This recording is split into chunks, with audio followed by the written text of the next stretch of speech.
आज मैं आपसे बहुत ही टेस्टी सैंडविचेस की रेसिपी शेयर कर रही हूँ।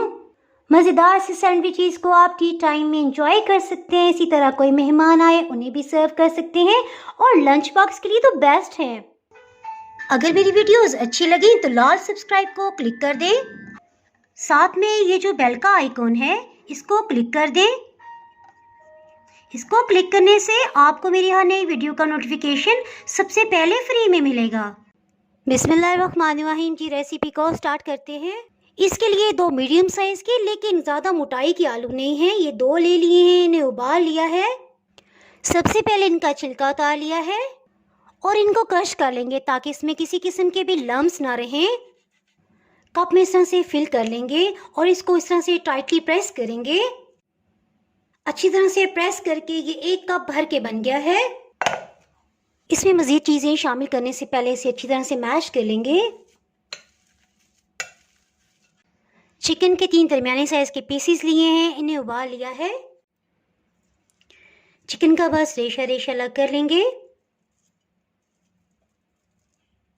अगर आपको चिकन पसंद नहीं है तो मछली, बीफ या मटन जो भी चाहें इसमें शामिल कर सकते हैं। इसके साथ ही हीट को ऑन कर लेते हैं। शुरू में चूल्हे की आंच को बिल्कुल लो रखेंगे क्योंकि हमने इसमें मसाले शामिल करने हैं ताकि वो जलने ना पाए। कुकिंग ऑयल आप कोई सा भी इस्तेमाल कर सकते हैं। 2 से 3 खाने वाले चम्मच इसमें जाएगा। नमक आधी चाय की चम्मच, लाल मिर्च पाउडर आधी चाय की चम्मच, चाट मसाला पाउडर आधी चाय की चम्मच। इसको हाज़म बनाने के लिए थाइम लीव्स इसमें आधी चाय की चम्मच आएंगे। अगर आपके पास ये ना हो तो आप इटालियन हर्ब्स या कुछ भी इसमें शामिल कर सकते हैं। उबले हुए आलूओं को इसमें शामिल कर देंगे।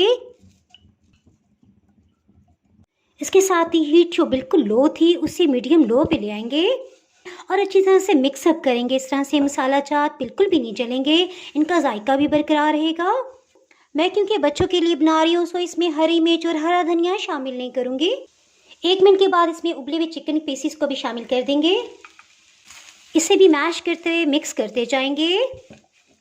अगर आपके पास इटालियन हर्ब्स या फिर थाइम नहीं है तो परेशानी की कोई बात नहीं है। आप इसमें 1/4 टीस्पून अजवाइन भी शामिल कर सकते हैं। थाइम इनफैक्ट अजवाइन के ही पत्ते होते हैं। तकरीबन 4 से 5 मिनट में अच्छी सी बनाई होगी। सो सबसे लास्ट में गरम मसाला पाउडर 1/4 टीस्पून इसमें जाएगा। इस तरह पकाने का एक फ़ायदा तो ये है कि मसाला जात का कच्चापन ख़त्म हो जाएगा। दूसरा, आलू में किसी किस्म की नमी होगी वो भी ख़त्म हो जाएगी। इसके साथ ही हीट को ऑफ कर देते हैं, इसे ठंडा होने देंगे। कोटिंग के लिए नीम को कुछ भी आप ले सकते हैं लेकिन ये याद रखिएगा हमने इन्हें फ्राई नहीं करना, ना ही इन्हें हीट लगवानी है। इन सैंडविचेस पे मज़ेदार सी कोटिंग के लिए कुछ हम चीटोस लेंगे। चीटोस को भी ग्राइंड कर लिया है। नमकीन आपको जो भी बिस्किट पसंद हो आप ले सकते हैं।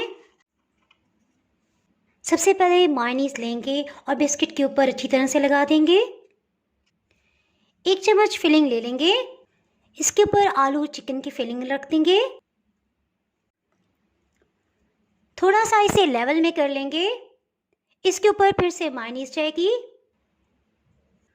बस ये दूसरे बिस्किट को इसके ऊपर रख देंगे। बिस्किट बहुत नरम होता है सो हल्का सा भी अगर आपने सख्त इसे दबाया तो ये टूट भी सकता है। इसे अंदर की तरफ प्रेस कर देंगे ताकि सब एक लेवल में आ जाए। केचप से थोड़ा सा ब्रश कर देंगे ताकि हम जो भी कोटिंग इसके ऊपर चिपकाएं वो आसानी से चिपक जाए। इसके साथ साथ फ्लेवर तो आएगा ही। केचप वाले सैंडविच को चीटोस में इस तरह से रोल कर लेंगे। चलें जी, एक तो तैयार हो गया। इसी तरह बाकी सबको भी तैयार कर लेंगे। दूसरी सैंडविच पे हम मायोनीज की फिलिंग करेंगे। सब तरफ अच्छी तरह लगा देंगे। मायोनीज वाले सैंडविच को हम दाल माश में इस तरह से रोल कर लेंगे। आप अपनी पसंद की कोई भी नीम को कुछ भी ले सकते हैं जो भी आपको पसंद हो। इसके साथ ही अगर आप मेरे चैनल पर नए हैं तो नई मज़ेदार चटपटी यूनिक रेसिपीज़ के लिए चैनल को सब्सक्राइब कर दें। बेल आइकन प्रेस करना बहुत ही ज़रूरी है। इसके बगैर आपको मेरी नई अपलोड होने वाली वीडियो का नोटिफिकेशन नहीं मिल पाएगा। दुआओं में याद रखें, वीडियो लाइक और शेयर करना बिल्कुल भी ना भूलिएगा। इसके साथ ही मैं इजाज़त चाहती हूँ। अल्लाह हाफिज़।